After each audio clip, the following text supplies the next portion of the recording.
5장까지는 평형상태, 열평형상태에 대해서만 얘기했어요. 근데 지금 6장부터는 비평형. 그러니까 외부에서 광이나 전기적인 에너지를 공급하는 케이스입니다.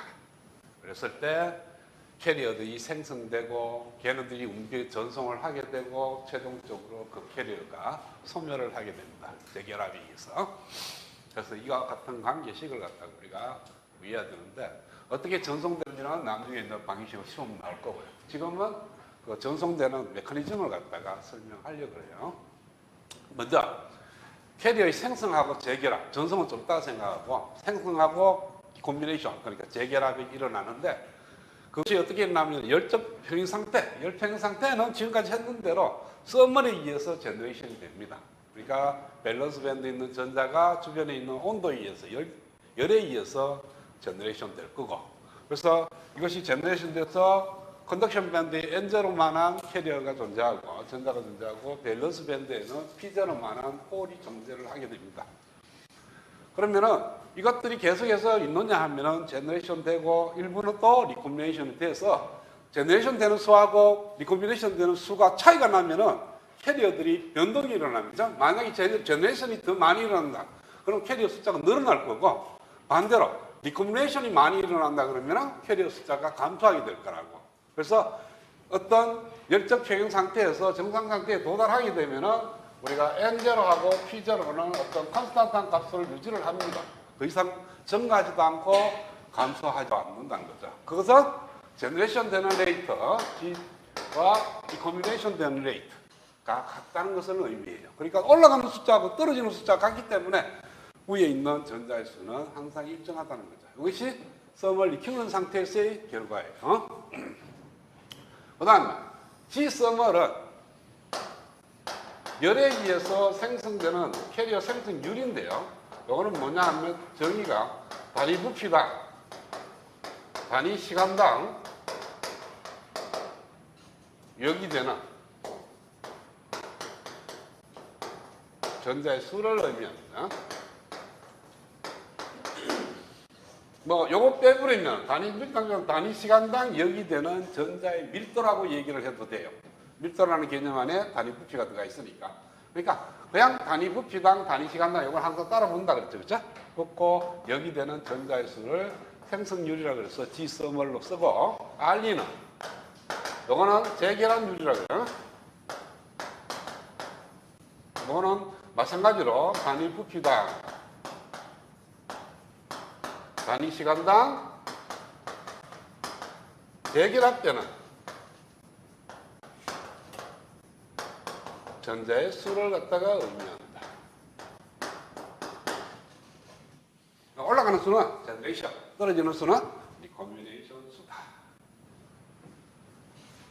자, GTH는 온도에 대한 수입니다. 온도가 얼마냐에 따라서 온도가 올라가면 G썸물이 올라가고 온도가 떨어지면 G썸물이 떨어지는 온도의 합수고, 이 리콤비네이션 레이트 R는 전자 얼마 있느냐, 홀이 얼마 있느냐의 곱에 비례합니다. 이거 한번 앞에서 한번 설명을 했을 거예요. 그렇죠? 전자가 많아도 리콤비네이션이 잘 일어날 거고 홀이 많아도 리콤비네이션이 잘 일어날 거예요. 그래서 그 비례 상수를 갖다가 알파 E라고 불렀어요.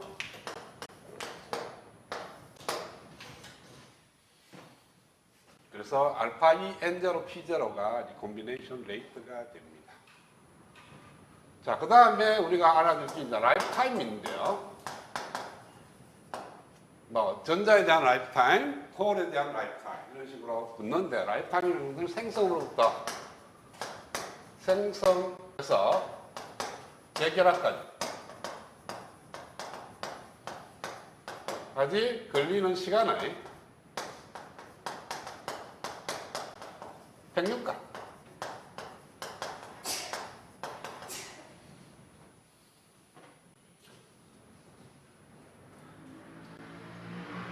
사람으로 말하면 평균 수명이죠. 그러니까 전자가 밸런스 밴드에서 컨덕션 밴드에 딱 올라가, 이 생성이죠. 그죠? 생성돼서 쭉 바로 리콤비네이션 되는 게 아니고 컨덕션 밴드에 어느 정도 있다가 시간이 지나면 리콤비네이션에 의해서 밸런스 밴드로 떨어집니다. 그 걸리는 시간을 평균값이에요. 라이프타임. 그러니까 어떤 전자는 금방 올라가자마자 떨어지는 게 있을 거고 어떤 전자는 올라가서 한참 있다가 떨어지는 게 있을 거고 이런 식으로 각자 다 라이프 타임이 하나씩 다른데 그걸 전부 다 구해서 평균값을 구하게 되면은 그것을 라이프 타임이라고 그래요. 타우로 표시하고 여기 타우 n이면 전자에 대한 라이프 타임, 타우 p라고 쓰면은 홀에 대한 라이프 타임을 의미하고 여기에 제로라고 적으면은 열적 평형 상태에서의 일렉트론의 라이프 타임이 되는 겁니다. 그러면은 이 저결합류 Re는 전자로 한번 따져보겠어요. 전자가 10개 리콤비네이션 되면 반드시 홀도 10개가 없어지는 거예요. 전자는 없어졌는데 홀은 안 없어진다. 이럴 수 없죠. 그렇죠? 전자가 없어지면 반드시 홀도 같이 없어져야 돼요. 리콤비네이션이 전자와 홀의 합성이니까. 그래서 R이라는 것이 알파 E에 알파 R이라고 알파 R에 N0 곱하기 P0인데 전자가 소멸하는 단위 시간당 전자가 없어지는 것이 바로 현재 있는 전자의 수에다가 라이프 타임을 나누게 되면 단위 시간당 없어지는 전자의 수가 돼요. 단위 부피당은 요 N0가 밀도이기 때문에 단위 부피당이 이미 들어가 있는 거죠. 그렇죠? N0가 밀도니까 여기는 단위 부피당이 들어가 있는 거고 어떤 N0개가 있어. 100개가 있는데 그 라이프 타임이 평균 수명이 10이다. 그러면은 100 단위 시간당 10개씩 죽어야만이 100개가 다 10초 지나면 다 죽는 거죠. 그렇죠? 그래서 현재 있는 개수에다가 라이프 타임을 나누게 되면 단위 시간당 리콤비네이션 되는 숫자입니다. 이것이 뭐냐 하면은 바로 알파의 N0 곱하기 P0예요. 여기 정의했는 대로. 자, N0 없어지니까 타워 N0가 뭐라는 거죠? 알파 R의 P0분의 1이라는 거죠. 전자의 라이프 타임은 홀의 수에 의해서 결정이 됩니다. 반대로 똑같은 방법으로 쓰면은 알파 R의 N0분의 1이 타워 P0가 되겠죠. 홀의 라이프 타임은 전자의 숫자에 의해서 결정이 된다. 전자가 많으면은 라이프 타임이 짧고 홀은 전자가 적으면은 홀 라이프 타임이 길다. 왜? 홀이 전자를 만나야만이 리콤비네이션이 일어나는데 주변에 전자수가 적으면 만날 확률이 떨어지죠. 그렇죠? 그래서 오랫동안 리콤비네이션 되지 않고 갈 수가 있다고. 그래서 상대방 밀도에 의해서 라이프 타임은 결정이 된다. 이거는 열적 평형 상태만 성립하는 게 아니고 모든 케이스에 다 성립을 하는 겁니다.